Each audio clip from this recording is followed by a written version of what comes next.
Nuestro compañero Seir Contreras, quien se encuentra en la ciudad de Bogotá, estuvo dándole cobertura a la cumbre internacional sobre Venezuela que se celebró el día de ayer en la capital del vecino país. Seir, buenos días, ¿cómo estás? Cuéntanos, ¿qué tal estuvo la jornada informativa el día de ayer? Hola, Francis. Buenos días para ti, Francis. Buenos días para nuestra invitada Mercedes Malavé y, por supuesto, para toda la audiencia de Venezuela que recibe la señal de Primera Página a esta hora. Acá en Bogotá son las 6 de la mañana con 33 minutos, una hora menos que la hora de Venezuela. Y bueno, hace bastante frío a esta hora de la mañana acá en las calles de Bogotá, como pueden apreciar. La ciudadanía ya comienza a realizar sus actividades diarias. Ayer la jornada estuvo marcada por la visita de las 20 delegaciones internacionales que discutían el tema sobre Venezuela. Una jornada bastante hermética, por lo menos en principio para la prensa. La reunión privada que se extendió por lo menos durante 4 horas trajo un resultado de algunos puntos importantes para Venezuela que ya conoce la opinión pública venezolana e internacional. Hay que decir además que conocimos que la delegación de Estados Unidos y la delegación de Noruega estuvieron bastante renuentes a aceptar los puntos que estaban como petición por parte del gobierno de Colombia, encabezado por el presidente Gustavo Petro y, por supuesto, impulsado por el gobierno venezolano en cuanto al levantamiento de sanciones, al punto que se acordó hacer una segunda conferencia internacional sobre Venezuela para seguir profundizando en los temas que se abordaron acá en Bogotá. Los derechos humanos como uno de los principales ejes, el levantamiento de las sanciones, la celebración de elecciones libres y transparentes en Venezuela y que los venezolanos puedan decidir sus destinos, fueron los puntos más importantes que se tocaron ayer en la conferencia internacional. El presidente Petro hizo referencia a la relación de hermandad histórica que tiene Colombia y Venezuela y de allí la importancia que puede tener para la región que Venezuela pueda incorporarse de manera paulatina al sistema financiero internacional, al sistema de derechos humanos y que pueda colocarse frente al mundo como una democracia sólida, la profundización de la democracia. Y en este contexto, también las voces de algunos venezolanos que hacen vida en Bogotá se hicieron presentes justo muy cerca de la Cancillería de Colombia, donde se desarrollaba la reunión, expresaban su descontento con esta iniciativa y además críticas del presidente venezolano Nicolás Maduro, exigiendo democracia, derechos humanos y mayores libertades. Un grupo de venezolanos se concentró en la capital de Colombia para expresar su descontento por la situación. Bueno, como hemos dicho, la reunión transcurrió con total normalidad. Los cancilleres y representantes diplomáticos de diferentes países prefirieron no dar mayores declaraciones a la prensa. Fue una declaración conjunta que dio el canciller Álvaro Leiva al finalizar la reunión y estos son los resultados preliminares que serán informados como se expresó a través del comunicado del gobierno venezolano y a sectores de la oposición. Frax. Seir, consultarte si tienes conocimiento de en cuánto tiempo podría llevarse a cabo esta próxima reunión para debatir o para afinar detalles de lo acordado recientemente en territorio colombiano. Bueno, las autoridades no precisaron en cuánto tiempo se podría realizar esta próxima reunión, pero sí se toma este primer acercamiento como un primer paso para que los factores políticos venezolanos puedan volver a encontrarse y también para que Venezuela, o por lo menos las voces del gobierno venezolano y este sector de la oposición, la plataforma unitaria, puedan ser escuchados ante el mundo. Son 20 representaciones diplomáticas de diferentes países, incluyendo al alto representante de Asuntos Exteriores para la Unión Europea, quienes escucharon los planteamientos de los sectores políticos venezolanos representados este fin de semana en las reuniones con la plataforma unitaria y por supuesto también la postura de Colombia como principal intercesor ante este conflicto. Bien, Seir, por supuesto, aquí a mi lado se encuentra la señora Mercedes Malavé. Hemos estado analizando el escenario que se desprendió de esa cumbre ayer en territorio colombiano, por supuesto las aristas, la necesidad de retomar el diálogo en México, los intereses de los actores que involucran todo este escenario y quiénes se deberían incluir. Lo conversábamos también hace algunos minutos con un diputado de la Asamblea Nacional, decía que el diálogo debía hacerse en Venezuela con actores venezolanos y que se incluyera a más actores. A mi lado está Mercedes Malavé. Quisiera que también, si tienes alguna consulta que hacerle, partiendo del análisis que se puede hacer desde el escenario colombiano, en conjunto con toda la actuación que ha jugado también el presidente de Estados Unidos, Joe Biden, en relación con estos acuerdos a los que se han llegado y por supuesto también tomar en cuenta la salida de Juan Guaidó desde territorio nacional hacia territorio estadounidense. Sí, claro que sí, Francis. Mercedes, buenos días. Siempre hacemos análisis muy interesantes con Mercedes en estudio cuando nos referimos al tema de Venezuela, que es tan interesante. Y ese punto que acabas de tocar, Francis, tiene que ver con Juan Guaidó, que despertó mucho revuelo, no solo en la opinión pública colombiana, sino también en la opinión pública internacional. La llegada estrepitosa e inesperada de Juan Guaidó al territorio colombiano y luego su posterior salida del país. Una controversia. El gobierno de Colombia dice que no fue expulsado, sino que se cumplieron los deseos del señor Guaidó en territorio colombiano de salir a Estados Unidos, mientras que otras voces dicen que fue expulsado del territorio colombiano. Quizás preguntarte cuál puede ser ahora el camino o el destino que va a tener el liderazgo de Juan Guaidó desde la perspectiva que puedas tener, Mercedes, y sobre todo el impacto que va a tener en las elecciones primarias que se van a desarrollar por parte de la plataforma unitaria y algunos sectores de la oposición venezolana. Buenos días. Buenos días, Seir. Bueno, felicitaciones por la cobertura de la cumbre en Colombia, por el gran trabajo que están haciendo allá y por acercarnos pues a ese evento tan importante.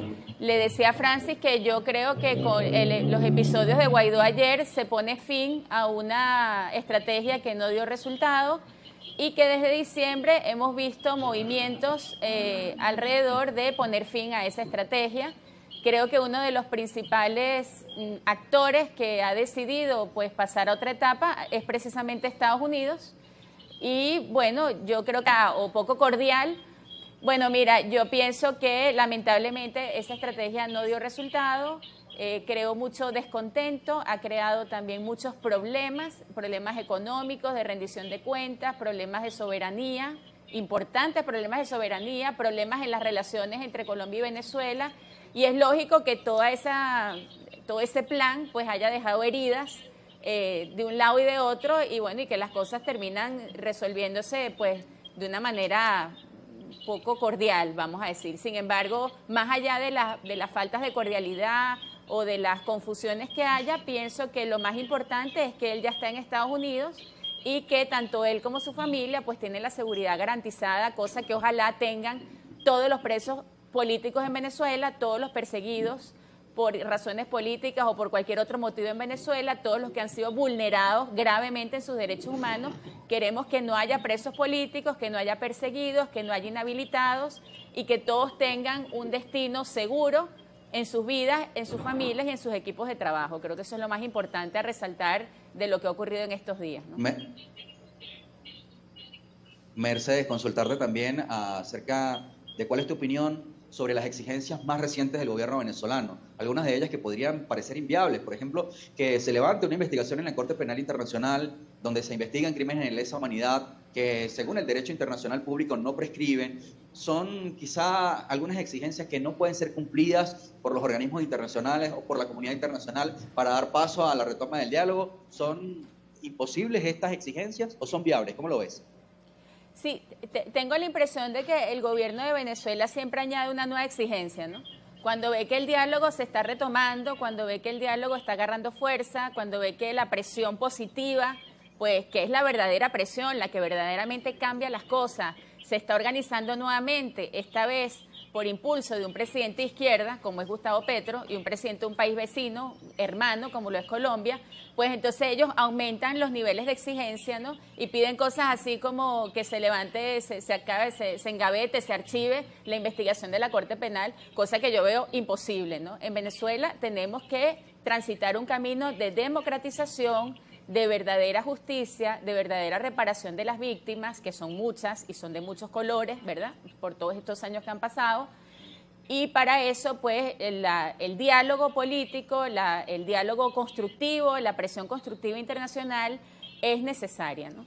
Y, bueno, las exigencias maximalistas, pues, se verán reducidas en la medida en que logremos, y que logren sobre todo los países vecinos, en primer lugar los latinoamericanos y luego también Estados Unidos, generar condiciones de presión positiva, ¿no? Sin amenazas, sin chantaje, pero sí con un plan muy serio de democratización en Venezuela y de mecanismos de justicia que realmente, bueno, reparen a las víctimas de todo lo que hemos vivido en estos años, ¿no? Gracias, Mercedes, por tu opinión al respecto. Bueno, sí, quizás recordar también que el gobierno venezolano ha sido insistente en otro momento cuando se trata de hacer justicia, que para que haya paz debe primero concretarse la justicia. Bueno, esto es lo que podemos aportar nosotros, muchachos, allí en el estudio, a toda Venezuela desde Bogotá, a esta hora cuando son las 6 de la mañana con 43 minutos, hora de Colombia. Vamos a despedir con este pase nuestra cobertura periodística acá en territorio colombiano a la cumbre internacional, a la conferencia internacional que trata los asuntos políticos de Venezuela. Ha sido un trabajo arduo y bueno, hemos además compartido con la sociedad colombiana en la medida de lo posible en el corto tiempo que hemos estado acá y hemos estado muy complacidos de visitar territorio, suelo colombiano, nuestra hermana república. Por ahora regresamos al estudio. Adelante. Gracias, Seir, por el aporte a esta hora al programa y por supuesto ya nos corresponde o más bien despedir a nuestra invitada esta mañana en Primera Página, pero no sin antes consultarte brevemente, Mercedes, tal vez en algunos 20 minutos, ¿cuál es la percepción internacional del Estado venezolano en este momento, entendiendo todo o toda la trama de corrupción que se ha vivido en los últimos días, cuando además paralelamente se estaba planeando esta conferencia en Colombia? Bueno, tengo la impresión de que la percepción es sumamente preocupante, es alarmante y además tenemos lamentablemente la peor imagen, ¿no? Tanto a nivel político por la gravísima crisis democrática y de derechos humanos que hay en Venezuela, como a nivel económico por la ruina del Estado venezolano y últimamente los casos de corrupción, ¿no? Todo eso hay que restituirlo. Renovar, restablecer el buen nombre de Venezuela. Para eso nosotros hemos insistido, Francis, en la necesidad de construir un movimiento de unión nacional, de unidad de todos los que queremos un cambio, de todos los que queremos que Venezuela prospere, mejore, unidad para que Venezuela gane, para que Venezuela restituya sus relaciones políticas internacionales y para que volvamos a tener el nombre de Venezuela en alto, porque lamentablemente, bueno, una cumbre de 20 países para hablar del problema de Venezuela es una cosa... horas. Sí, es una cosa que de verdad no, lamentamos, nos da pena, nos gustaría no ser el centro de atención de los problemas, sino que, bueno, más bien contribuir a la solución de problemas en otros países que están sufriendo tanto también y están pasando tantas necesidades. El presidente Petro habla de dos rieles, el riel de las elecciones y el riel del levantamiento de las sanciones. Internamente en Venezuela podemos hablar también de dos rieles, ¿no? Que deben avanzar en paralelo, que deben avanzar en conjunto. El riel de las negociaciones políticas, por un lado, y el riel de la organización popular en Venezuela, de la organización de base, de la organización municipal de abajo hacia arriba, para lograr un cambio político electoral en el año 24, porque las elecciones tienen que darse en unas condiciones de tal unidad entre los venezolanos, de tal claridad de qué es lo que tenemos que hacer, que se produzca un resultado contundente, indubitable, claro respecto a cuál es nuestro destino y a qué es lo que queremos.